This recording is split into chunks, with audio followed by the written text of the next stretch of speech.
Across the Americas, from the bustling streets of Buenos Aires to the quiet farmlands of the American Midwest, economic uncertainty is a dominant and growing concern. On October the 1st of 2025, we witnessed a series of interconnected events that highlight the fragility and complexity of modern economies. In Argentina, a nation grappling with years of financial instability, a new U.S. bailout offers a potential lifeline, yet it comes as the country navigates the painful side effects of aggressive economic reforms. It is a story of a government trying to steer its country away from an economic cliff, a task that has proven incredibly difficult and politically costly.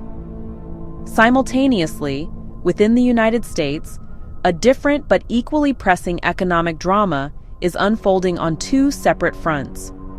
American farmers, the backbone of the nation's food supply, are facing a devastating wave of bankruptcies. This crisis is driven by a perfect storm of low prices for their products, high interest rates on their loans, and the unpredictable consequences of extreme weather events. Their struggle represents a deep-seated problem in a vital sector of the U.S. economy, one that affects not just individual families, but the entire agricultural industry and the communities that depend on it for survival and prosperity. Adding to the domestic turmoil, the U.S. federal government has officially entered a shutdown. This political stalemate in Washington, D.C., has brought non-essential government functions to a halt, leaving hundreds of thousands of federal workers in a state of financial limbo, unsure of when their next paycheck will arrive. This shutdown is more than just a political headline. It has real-world consequences for families and the economy. It demonstrates how deep political divisions can directly impact the financial stability of ordinary citizens and disrupt the normal functioning of the country, creating a sense of instability at the highest level. These three stories, a bailout for a struggling South American ally, a crisis among American farmers, and a government shutdown at home, are not isolated incidents. They are threads in a larger tapestry of global economic change and challenge. They show how government policies, market forces, and political disagreements can create waves that are felt by people from all walks of life. Understanding these events is crucial because they reveal the shared vulnerabilities and interconnected fates of nations and their citizens in an increasingly complex world, reminding us that economic pressures in one area can have ripple effects far and wide. The United States has stepped in with a significant financial rescue package for Argentina, a move announced on September 24, 2025, aimed at stabilizing the country's volatile economy. The U.S. Treasury Department is leading this effort, which includes several key components designed to restore confidence. The plan involves the U.S. purchasing Argentine government bonds, providing a much-needed injection of cash and boosting their value. Additionally, a standby credit line and a massive $20 billion currency swap line with Argentina's central bank have been established. These measures are intended to prevent a complete collapse of the Argentine peso and give the government more tools to manage its currency. This bailout comes at a critical moment for Argentina's president, Javier Milei, who was elected in late 2023 on a promise of radical economic shock therapy. His administration aggressively cut state spending and subsidies to fight hyperinflation, which did fall from over 200% to 37% by this past August. However, these harsh measures have also caused the economy to stall, leading to stagnant wages and rising unemployment. With his approval ratings falling and crucial midterm elections on the horizon, the pressure was mounting. The U.S. intervention is seen as an attempt to prevent further economic chaos that could destabilize the government. The market's reaction to the bailout has been mixed, reflecting the deep uncertainty that still surrounds Argentina's financial future. Immediately after the announcement, Argentine bonds saw a significant jump in value, and the peso strengthened. This initial optimism, however, was short-lived. By September 30th, the peso had dropped again by 6% as investors continued to sell off Argentine assets, signaling that they remain nervous about the country's long-term prospects. Treasury Secretary Scott Bessent emphasized that the goal is to prevent excessive volatility and support Argentina's efforts to reform its economy, including ending a tax holiday for commodity producers. Ultimately, the bailout is a high-stakes gamble for both nations. For the U.S., it is a strategic move to support a key ally in the region, endorsed by President Donald Trump, who praised President Milei as a fantastic and powerful leader. For Argentina, it provides critical breathing room as it faces nearly $10 billion in debt payments to the IMF in early 2026, with dangerously low foreign currency reserves.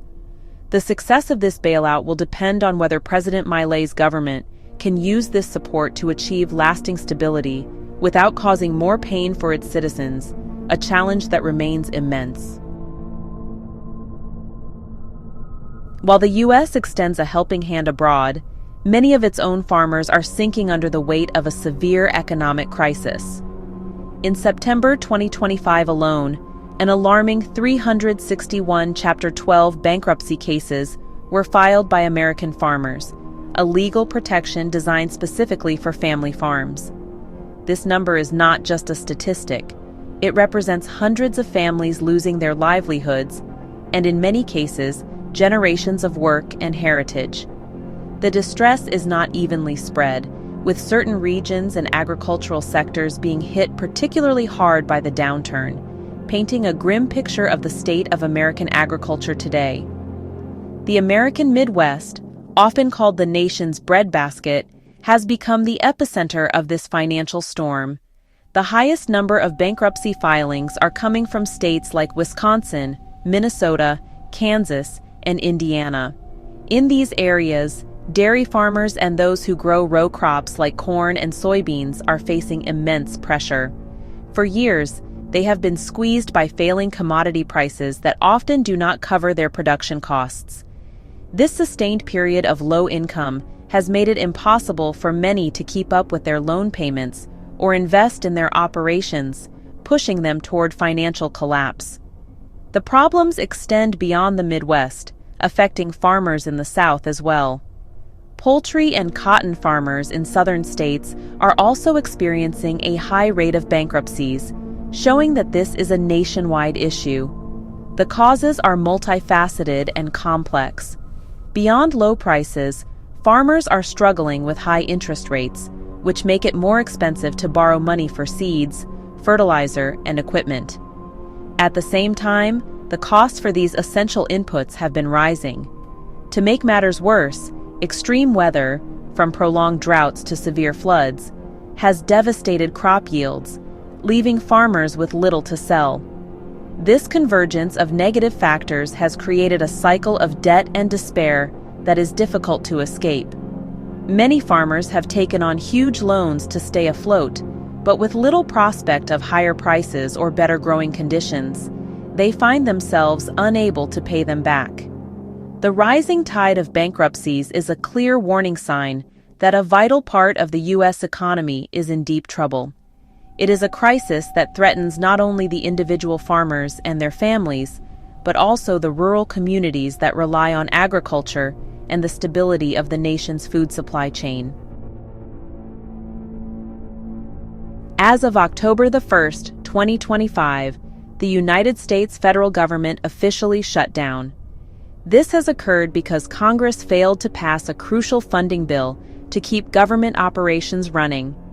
The shutdown means that all non-essential government services have been suspended, and the political divide in Washington has reached a point of complete gridlock. This is not the first time the U.S. has experienced a shutdown, but it comes at a time of existing economic anxieties, adding another layer of uncertainty for the country and its citizens, who must now watch and wait for their elected leaders to find a compromise. The primary reason for this impasse is a fundamental disagreement between the Democratic and Republican parties over federal spending priorities. At the heart of the conflict are proposed cuts to Medicaid and subsidies related to health care. Republicans have been pushing for significant reductions in this spending as a condition for funding the government, while Democrats have staunchly refused to accept these cuts, arguing they would harm millions of vulnerable Americans. This ideological battle over the role and size of government has become so intense that neither side has been willing to budge, leading directly to the current shutdown. The immediate impact of this political failure is being felt by approximately 750,000 federal employees who could be furloughed, meaning they are sent home from work without pay. While services deemed essential, such as national security, air traffic control, and law enforcement, will continue to operate, the federal employees performing these jobs will not receive their paychecks until the shutdown ends. This places hundreds of thousands of families in a difficult financial position, forced to figure out how to pay their bills without a reliable income, a situation that becomes more dire the longer the shutdown lasts. Looking ahead, the path forward is uncertain. The shutdown will continue until both houses of Congress can pass a funding bill that President Trump is willing to sign into law. This will require intense negotiations and, most likely, a significant compromise from one or both parties. In the meantime, the shutdown will disrupt government services, slow down economic activity, and erode public trust.